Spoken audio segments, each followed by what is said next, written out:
আমার অভিযোগ একটাই, কাউকে আটকে রাখা জোর করে যায় না, রাস্তা অবরোধ করে মানুষের ক্ষতি করা যায় না, এটা কারো কাজ নয়।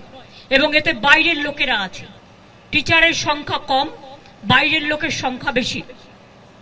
এই তো দেখছেন মেয়েরা বলছে প্রেগনেন্ট মাদার বাড়ি যেতে দিচ্ছে না, অফিসে কাজ করছে তাকে 14 ঘন্টা 18 ঘন্টা 20 ঘন্টা আটকে রেখে দেওয়া হয়েছে।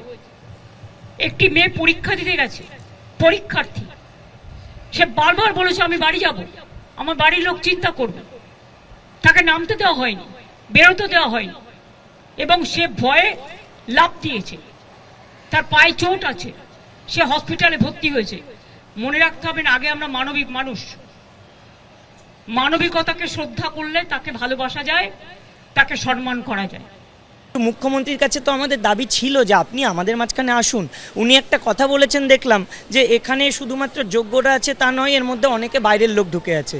আপনি এসে দেখুন তো, বাইরের লোক আছে, হ্যাঁ অবশ্যই আছে, যোগ্যদের বাইরেও বাইরের লোক আছে। তারা কারা না, যোগ্য যেসব চাকরিজীবীরা রয়েছেন তাদের ফ্যামিলির লোক আছেন, তাদের বাচ্চারা এখানে আছেন, তাদের বাবা মারা এখানে আছেন, ওটাকেই হয়তো বাইরের লোক বলছেন।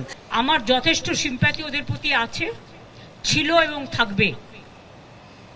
কিন্তু আপনাদের একটা জিনিস মানতে হবে, আমি তো মিটিং করে বলেছিলাম আমরা রিভিউ করব, কোর্টের ব্যাপারে আমাদের আইন মেনে চলতে হয়, একটা বাধ্যবাধকতা থাকে, এটা সবাইকে বুঝতে হবে।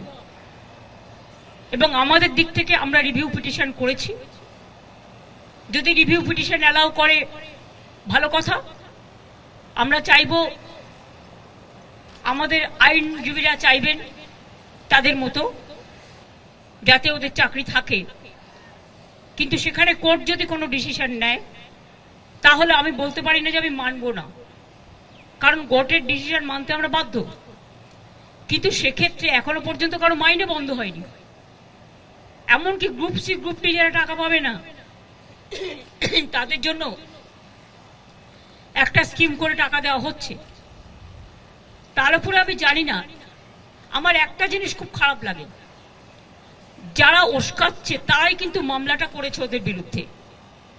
চাকরিগুলো কিন্তু আমাদের জন্য যায়নি, চাকরিগুলো যাদের যাবার পথে দাঁড়িয়েছে সেটার জন্য দায়ী যারা, আমি তাদের বলবো এটা না করলেই পারতেন।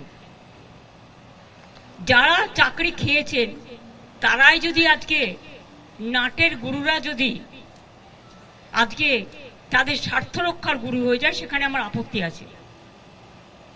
তাদের রাজ্য সরকারকে বিশ্বাস করা উচিত ছিল। আমি নিজে ওদের সাথে মিটিং করেছি। শিক্ষকদের কাছ থেকে আমরা মিনিমাম সম্মান, সৌজন্য এটুকু প্রত্যাশা করি। রাজনীতির ঊর্ধ্বে থেকে তারা সমাজকে সেবা করুক।